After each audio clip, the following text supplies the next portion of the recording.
right. Have you ever gone on a trip? I know I travel quite a bit, and you come back, and suddenly you can't find something that you knew you packed and took with you? Unfortunately, I have.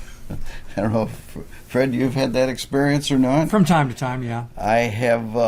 In fact, it's funny, ironic that it's just a kind of a funny story that I had a Canon flash extender that goes on the Canon and then will remotely fire your flash. And I had it years ago when I went to Triple D up in Montana. Come back, could not find it anywhere. Ended up having to buy another one. This recent trip, when we got back from the UK, we were unpacking their luggage, and suddenly there is the flash. The lost flash extender. And I thought, well, apparently it was stuck somewhere in the luggage this whole time. Now, if I had the device that we're going to be talking about today, I might have found that if I had it tagged and wouldn't have to go and buy another one. Now I have two of them. So, yeah, sometimes the things aren't lost, they're just somewhat misplaced. So today's review is an interesting item called Geareye. Now there's another interesting story on this. This was originally a Kickstarter project that I backed back in 2017. And they had a lot of issues as they were developing it. I know there was issues with the FCC as far as getting the licensing for the device, engineering issues in getting the right RFID tags. But they persisted. I had basically given up, figured, no way I'll ever see this item again. And then one day, I get a package, shows up on my door, and there's the Geareye. So if any of you had backed the Geareye project, don't dismay, you should have already got one, or you will be soon receiving your award for backing the project. Now, let me leave that here because I've got some things I need to point out on that. If you didn't back it and you would like one of these items, especially after you see this, the price is $322 to $364 right now. There's a discount on them. I think it's 11% discount as we're taping this. The $322 is a starter kit. The starter kit includes the a dongle, which is this device right here, 12 RFID stickers and 8 metal stickers.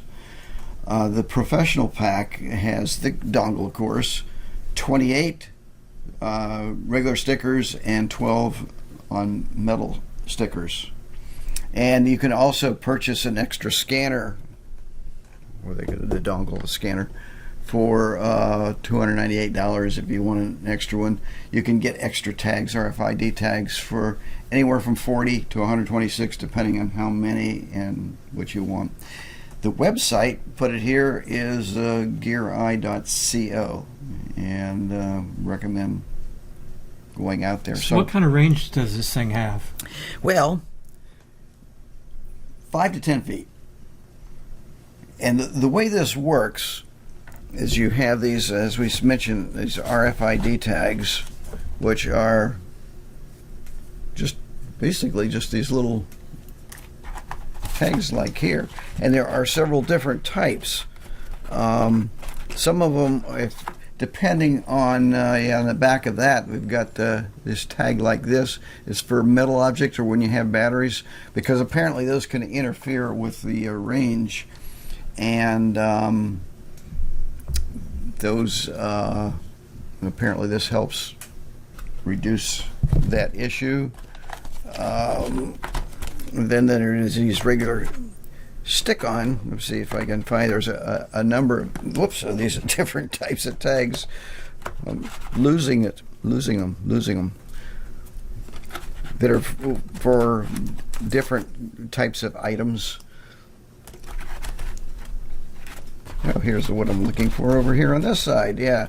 So yeah, these are what they call RFID which is radio frequency identification, ultra high frequency or UHF tags.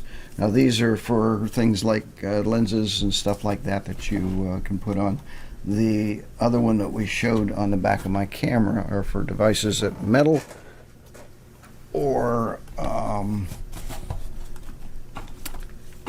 batteries.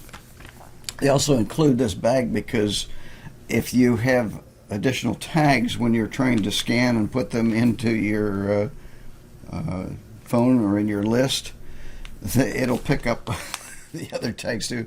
So this is a bag that you can put them in that actually It's keeps anti-RFID. it keeps you from scanning them. It So blocks the signal. Right. let's show you basically how this works. There is an app that's for iOS or for Android. Android. It hurts for him to say it. Let me go ahead. Yeah, Android. Oh my God. I have nothing against Android. I just prefer I understand. Apple. And I happen to use Okay. Android, so it works out. Yeah. So here we are. This is the iOS app. And what I have done, what you do is you scan these tags, which have a unique number, and then you assign them to the object that you've attached it to. And then you can put them in, like in this case, I've got them in my camera backpack. And you just put in the items from your list that you're going to be including in the backpack, and then you've got the scanner. Now, I'm going to show you here. Now, the only thing I've got right now is the camera. So I'm going to do a scan.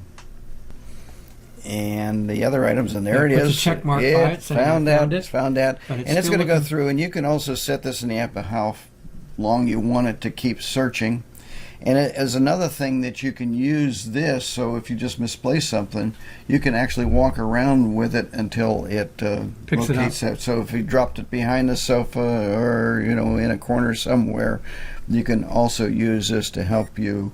Right. And I Hopefully. know, there's Fine, put there X it marks goes. by everything that it can't Yep, find. so it says, there's 7 items, which is correct. The only thing we've got right here is the camera, and all the other items, it says, nope, Not found. not found.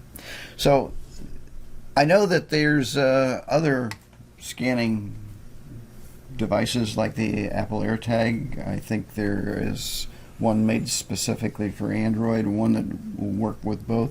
The trouble with those is they're rather large, and there's no way to stick them on easily on items like the camera. No, you can put it in your bag, but Yeah. this way, each individual item that's important Right. to you in that bag or in that case By the way, I do is that. going to. I have an Apple AirTag that's in my bag and also in our suitcases. And those devices, by the way, are Bluetooth, and they require a battery to power. These do not. There's no batteries in these tags. These are, as I said, Like a transceiver. They basically, yeah.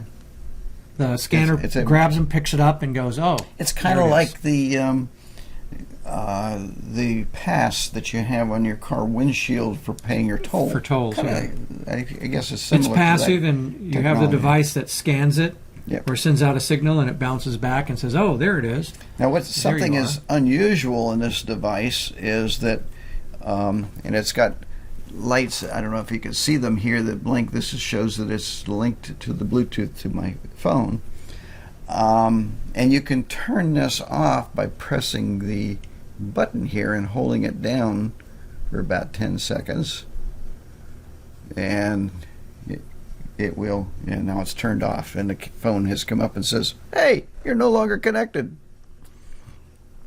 So if you do lose connection, it will tell you so. And there's no no on button. The way you turn it on is you have to plug it into the USB, and as soon as you plug it into a USB, it turns the device on. Now, I thought that was kind of odd, and when we talk to Julie, I'm going to ask why they did it that way. I'm sure there was a valid reason. So Yep, and you could put this down in the luggage. I think the battery is good if it's on all the time. It's good for at least 24 hours. So if you're traveling, you want to make sure that when you go through the TSA, something didn't drop out of your bag. You can leave it on, and it will let you know if something turns up missing. So that's the Geareye. I found it very valuable. It isn't necessarily inexpensive, but then if it saves you from losing a lens or a $300 or $400 photo item, I think it's well worth it. Even if you have insurance, which I do for my gear, the insurance generally will only start paying after $200, $300, maybe $400. You're obligated to that first part. So I still think even with insurance, this is kind of a neat, interesting device. I guess one of the major ways that you could use it, you're staying in your hotel room, you've been doing photography all day, you're getting ready to leave, you want to do a quick scan, make sure Yep. you've got everything back in the bag, because even if you left it in another part of the room, it may be too far away, and you get an X, so then you can start. Correct. You can go around and you can pick it look up. at it. And I said some of the smaller items. And also what I found is I had some really small items. So what I did is I put them into one of the zip bags, put RFID in that bag. So as long as I have the bag in, now I have a list of what I put in the bag so I can make sure, even though each individual item is not Tagged, but if right. that bag is left behind, oops, okay. Yep. All those items are now missing. So there you have it. If you have any comments on it or you want some questions when we interviewed Juliet, please leave them in the comments section and we'll be sure to question her. Hi, if you enjoyed this video, please go down here, subscribe. Here. There you are. Subscribe. Give us a comment. Even hit a like. And if you want to be notified when we post new ones, hit the little bell down there too. Yeah. Ding, ding.